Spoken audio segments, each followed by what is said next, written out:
Bonjour Audrey. Bonjour Marlène. Nous nous sommes rencontrés il y a peu pour partager de notre parcours et échanger de nos témoignages de vie.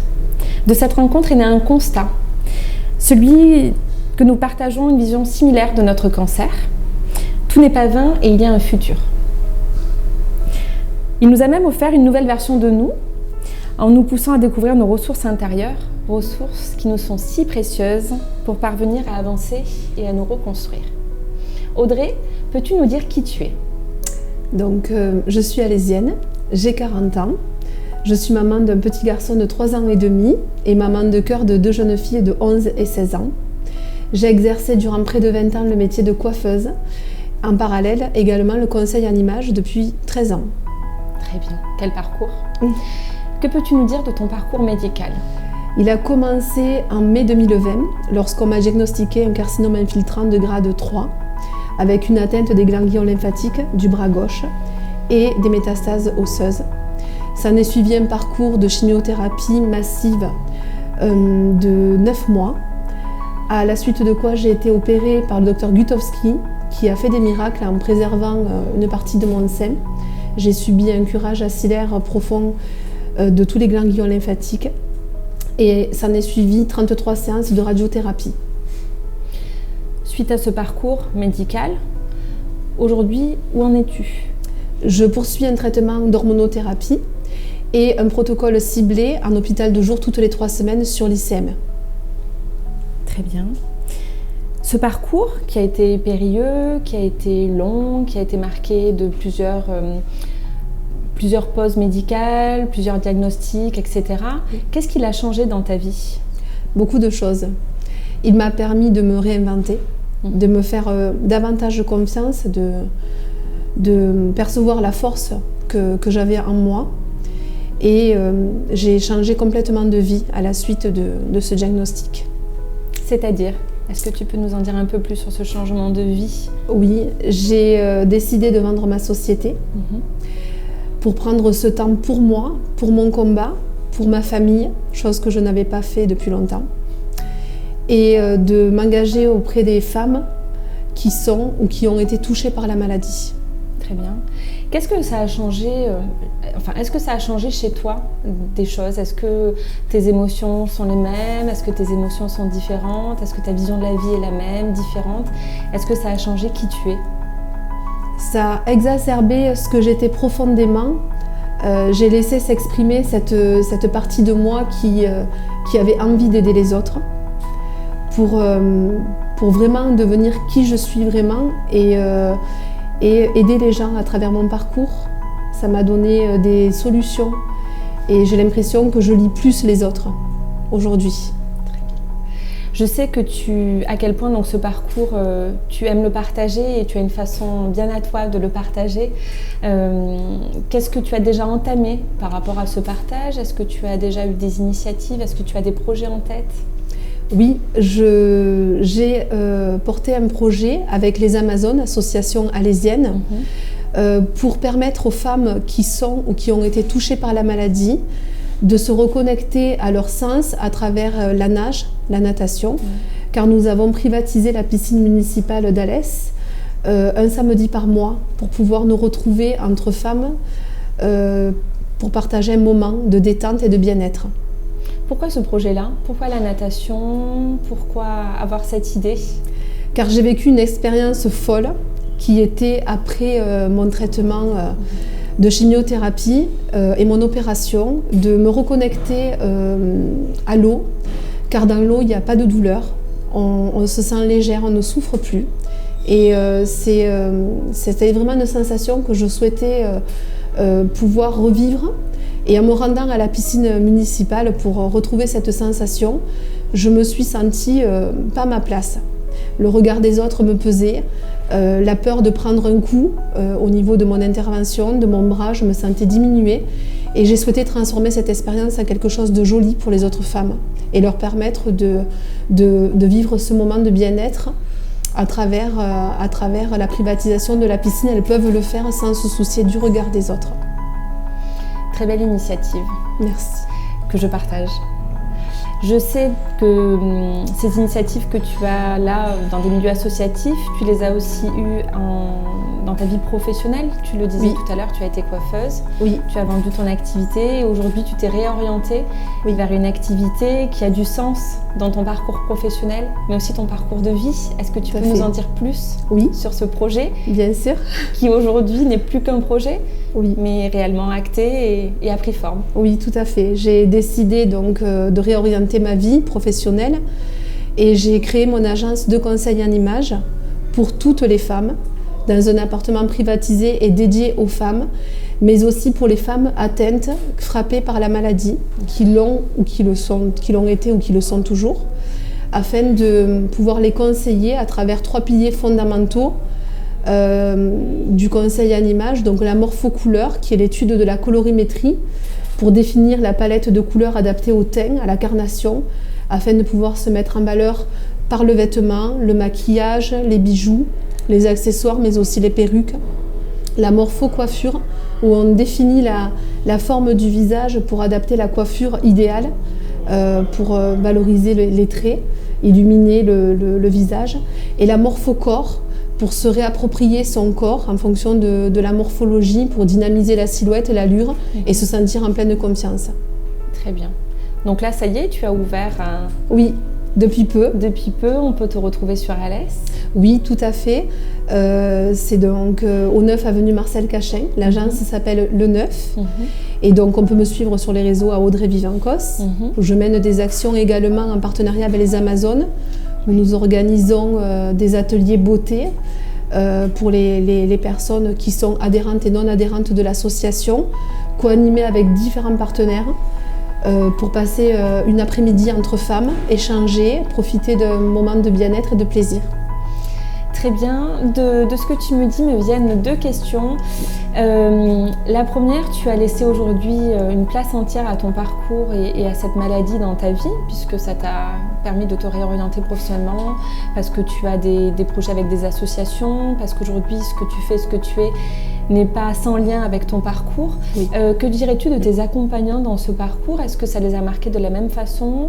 Est-ce que les réactions aujourd'hui, du moins ce qu'ils en font dans leur vie, est différent selon le rôle que chacun a joué dans ton propre parcours? Qu'est-ce que tu pourrais nous en dire de ça? Oui, ils ont été des piliers fondamentaux durant la maladie, dans leur accompagnement, à travers leur soutien. Ils ont tous apporté la pierre à l'édifice de la rémission, entre guillemets, si je puis dire. Et ils ont une vision de la vie différente aujourd'hui. Je pense que, notamment, je pense à une amie qui a décidé de travailler une partie en télétravail pour profiter davantage de ses enfants. Il y a aussi une sensibilisation à l'autopalpation en tant que femme pour les amis qui m'entourent. Mon compagnon a été d'un soutien aussi sans faille et sensibilisé aussi à la cause et en parle autour de lui et effectivement beaucoup aussi. Donc bien sûr que ça a changé aussi la vision qu'ils avaient de la vie. Et toi, ta vision de ta vie aujourd'hui? Que la vie est très précieuse. Elle est très précieuse. C'est un cadeau qu'il faut ne pas perdre espoir. Il ne faut pas baisser les bras. Et il faut croire en soi et en ses capacités. Je sais que l'écriture t'a aidée. Oui, tu es peut-être découverte à travers l'écriture, ou du moins ça a fait partie de ta thérapie. Oui. Pour avoir déjà lu ou vu quelques-uns de tes mots, je sais à quel point tu as cet art de poser le bon mot sur la bonne émotion. Et je pense que ton écriture peut aider certaines femmes ou certaines personnes qui sont touchées par ce parcours-là. Je t'ai demandé si tu étais d'accord pour partager un texte aujourd'hui et nous en lire un extrait ou un texte en totalité. Et tu l'as accepté, donc déjà je tenais à te remercier. Et si tu le veux, c'est peut-être le moment de nous partager ces mots, oui, si précieux et si justes. Merci. À toi qui as décidé de m'abandonner lâchement sans crier gare du jour au lendemain comme ceux qui partent pour acheter des cigarettes et qui ne reviennent jamais. Qu'à cela ne tienne, je vais faire de ton départ une force, une flamme pour me transformer, renaître de mes cendres. Je vais devenir celle que je n'ai jamais osé être, celle qui bouillonne à moi, qui ne demande qu'à exister, avoir une seconde chance. Une femme qui cesse de repousser ses passions et ses envies afin de satisfaire les autres. Une femme qui ose sans culpabilité et qui croit en sa légitimité. Le chemin est long et le sera certainement encore, mais rien ne se fait en un jour. Il y a bientôt 1 an déjà et beaucoup de choses tu as changé en moi. Tu m'as littéralement transformée, j'ai appris à me satisfaire de mes capacités, sans me soucier du regard des autres, à apprécier qui je suis et non ce que je dois faire pour être aimée. Tu as pris ma beauté, ma féminité, mais m'as donné tellement plus en contrepartie. Du temps pour me recentrer sur moi-même et sur les choses essentielles de la vie, mon fils, ma famille, et j'en suis sûre, tu vas encore m'en apprendre sur moi-même. Tu as donné du sens aux petits détails du quotidien qui à présent m'émerveillent. Je n'ai qu'un souhait, m'émerveiller encore longtemps. J'ai hâte de te retrouver. Oh, tu peux me croire, je vais te choyer, t'apprécier et t'aimer à ta juste valeur. Reviens, reviens, je ne te décevrai pas. À toi, ma santé, je te dédie, celle que je suis, celle que je vais devenir, car ton départ a changé ma vie à jamais. Merci pour ce texte. Merci Marlène. Il y a des mots forts dans ce texte. Oui. Le mot oser, oui. Le mot femme, oui. Le mot féminité, oui. Le mot s'émerveiller. Il y a pas mal de mots qui sont très marquants. Je pense que ce message est très très fort. Je suis un peu chamboulée de cette lecture puisque je n'avais pas voulu découvrir le texte avant. Et je suis ravie que tu aies accepté de le partager. Je pense que ce texte montre à quel point ce parcours nous change, influence nos modes de vie, oui. Nous permet de nous redécouvrir, d'assumer qui nous sommes, de ne plus avoir peur du jugement des autres, ou du moins de l'affronter différemment. Oui. Est-ce que tu aurais d'autres choses à nous dire là-dessus ? Est-ce que chaque parcours est différent d'une femme à l'autre, l'âge à laquelle on l'apprend influence l'environnement, évidemment, le type de cancer que l'on peut avoir, etc. Mais quelque chose est commun à nous toutes, c'est que ça touche notre identité de femme, que ça touche notre regard de la vie et que ça touche notre perception aussi de nos rapports avec les autres. Est-ce que tu voudrais nous dire encore des choses là-dessus ? Est-ce que tu aurais... Le chemin est très long et douloureux, on ne va pas se mentir. C'est pas un long fleuve tranquille. Mais si il m'a appris quelque chose, c'est qu'il faut vraiment, vraiment croire en soi, se faire confiance. On a peur, on a mal. Il y a un avant, il y a un après. Mais on a une force, surtout les femmes, mais on a une force en nous et on est capable de se dépasser si on croit en nous. Et ça m'a vraiment, vraiment aidée de croire en moi dans ces moments difficiles. C'est très important de croire en soi, de regarder dans le rétroviseur et de regarder tout ce qu'on a déjà accompli et pas ce qu'on n'a pas fait. Voilà, d'être sa meilleure amie et être bienveillante envers soi-même, c'est très important durant le parcours. C'est important durant le parcours et après. Est-ce que cette force, elle reste ou est-ce que comme toute émotion forte, elle s'atténue un peu avec le temps ? J'ose plus. Il y a beaucoup de croyances limitantes. La petite voix qui dit non, n'y va pas. Je m'en contrefiche maintenant, je fonce, j'ose. Et si je n'avais pas osé, je ne serais pas là aujourd'hui avec toi.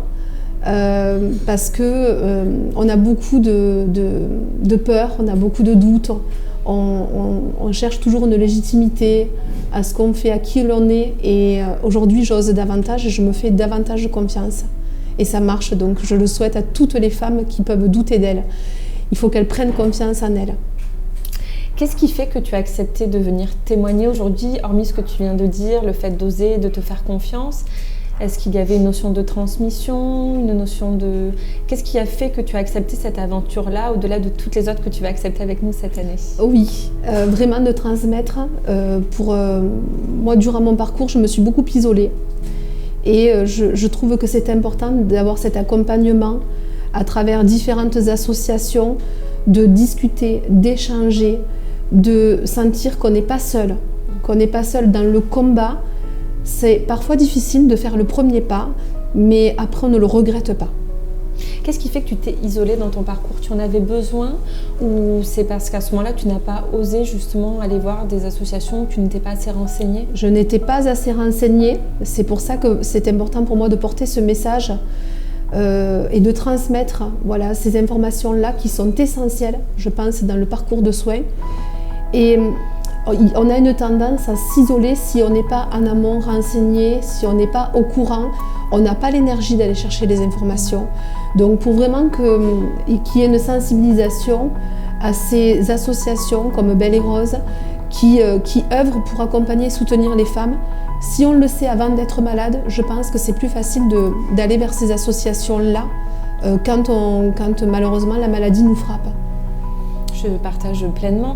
Je trouve quand même qu'il y a de belles évolutions par rapport à tout ça, des avancées, que ce soit parce que les femmes en parlent plus librement entre elles ou le font savoir de par évidemment les réseaux sociaux, mais aussi de par le corps médical, qui je trouve, évidemment selon les endroits ça doit être différent, mais tendent de plus en plus à accompagner les patientes vers des soins supports ou vers des associations, les guider pour qu'elles puissent trouver des solutions autres que les solutions médicales pour lesquelles les médecins évidemment sont là et jouent un rôle actif. Oui, c'est effectivement, ça a beaucoup évolué.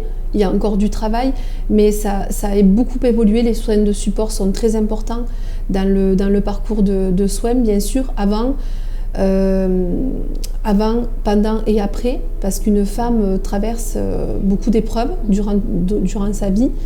Et je pense que si on est sensibilisé dans notre quotidien, on aura tendance à aller vers ces soins-là plus facilement. Donc la transmission à travers les associations compte beaucoup et le corps médical aussi, bien sûr. Les associations et puis des professionnels comme toi, de par ton nouveau projet professionnel ou les actions que tu mènes. Là, tu es passée par les Amazones, mais voilà, ton écriture ou autre, cette façon de partager. Chaque femme peut se retrouver dans des actions différentes, dans des événements différents, de façon à y trouver sa petite zone de réconfort tout à fait. Et où elle peut s'identifier à telle et telle personne. Avant de te demander ton mot de la fin, je voulais te remercier pour cet échange, je voulais te remercier pour cette rencontre. On a mis du temps à se rencontrer, Audrey, mais on savait qu'on allait le faire et je pense qu'on s'est rencontrés au bon moment. De cette rencontre, pour ma part, est né un vrai chamboulement. On se l'est dit après, un vrai coup de cœur, parce que de ce que tu es, parce que tu es rayonnante, de ce que tu transmets et de ton parcours et de ces mots que tu as pu me dire à table quand on s'est retrouvés et dans lesquels je me suis tellement retrouvée. Je pense que le parcours médical d'une femme, il n'y en a pas de pareil. Non. C'est pas parce que telle femme a tel parcours ou telle autre femme a tel parcours qu'on est plus ou moins forte, pas du tout. On est toutes très fortes dans ces moments-là. On va juste s'exprimer différemment, on va juste le vivre différemment et vouloir le transmettre ou vivre avec différemment après. Il n'y a pas de bonne ou de mauvaise façon de le vivre, mais en tout cas dans la façon que tu l'as vécu, que tu le vis aujourd'hui, je me retrouve et c'est rassurant, ça fait du bien et tu es quelqu'un qui fait foncièrement du bien et pour tout ça je te remercie. Maintenant je voulais te demander le mot de la fin, ton mot de la fin, Audrey.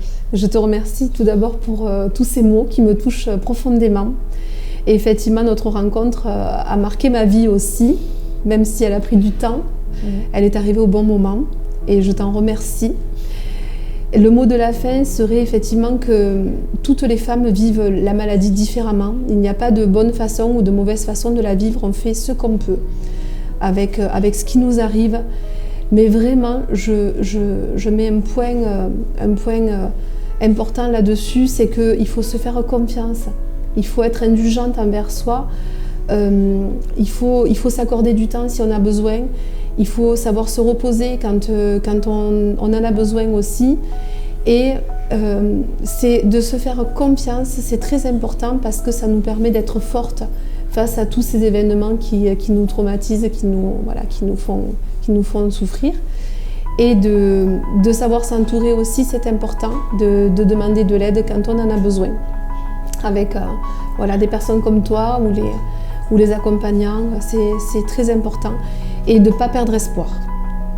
Très bien, je retiendrai ce mot, espoir. L'espoir. Parce qu'il y en a et parce qu'il y a un après. Il y a un après. Et que cet après, il est beau. Il est très beau. Il est beau. Merci Audrey. Merci Marlène.